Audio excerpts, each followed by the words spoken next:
which talks about 7 habits of highly effective people. And there are certain key takeaways from the book, and that is why more than 30 million copies of the book got sold. You know what are those 7 points? These are the 7 points. You need to be proactive. You need to begin with an end. You need to be very good in prioritizing things. You need to think win-win. You should be willing to listen to get listened. There is another thing called synergize, and then sharpen the sharp. These are the 7 habits of highly effective people, which Stephen Covey was pointing out. That means what? You are solving all your issues perfectly, systematically.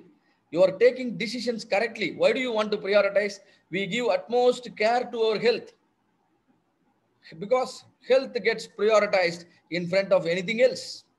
We can even compromise on money, compromise on anything when something matters to our health, isn't it? So what is prioritization and all those things? And Six Sigma principles are also exactly in line.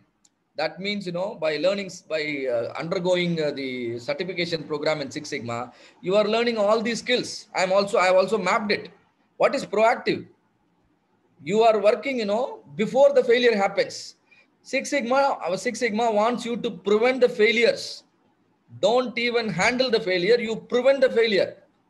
It's not, Six Sigma principle is to prevent the defects from happening. Of course, if there are defects already, it will reduce it. But Six Sigma is a defect prevention technique.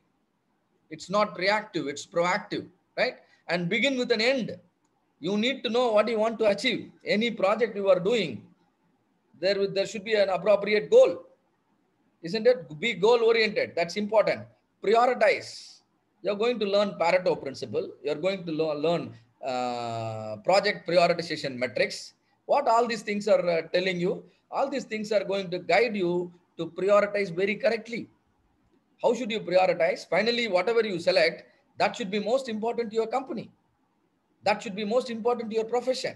If you do something which are not important, and definitely people around will not be able to appreciate, right? So you are going to learn how to prioritize and think win-win. You are doing something. You are doing a project in your company, and project is successful, and you are able to smile. Can you also make your boss to smile with your results? This is called goal alignment. This is called thinking win-win. This is what we call it, business case. Any project you are doing, make sure your project aligns perfectly with the organization strategy. If that alignment is not happening, and no company will be interested in your project, and you might be doing something seriously with your available time and resources, but company will not be interested in your result. So don't do that. Make sure you align your project goals perfectly with your organization goals. And then listen to get listened. What is it? Do you listen to your customers? Six Sigma is a customer focused approach.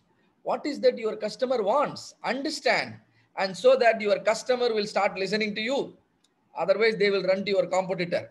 So whatever your customer wants, and try to build it in your product. And so they will give a certification for your products, saying that it has come with the greatest level of quality.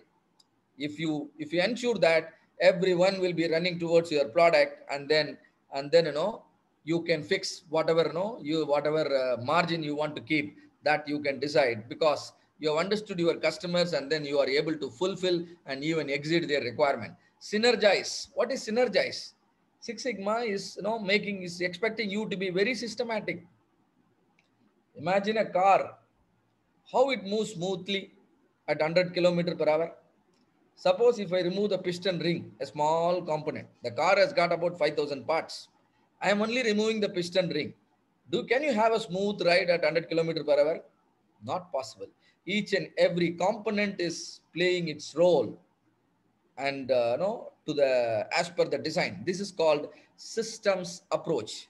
Even if you are doing a small, you are responsible for a small activity in your company, you need to do it, in a systematic way, so that the end result is great, right? This is called synergizing. This is called systems approach. Sharpening the saw. What is it? And you need to learn continuously. Like why should you learn Six Sigma at this age? Because you want to be ready to face any challenge that can come at any point of time in your career. So continuous learning. And so that's why Six Sigma has also got different belt level. There is no end. You can continuously learn from the training as well as learn from your practical implementations, and then all the lessons can be followed in the subsequent projects. That means Lean Six Sigma is definitely going to impact these 7 skills. Ultimately, we are trying to make you a true leader for your organization, right? Fine, all right. And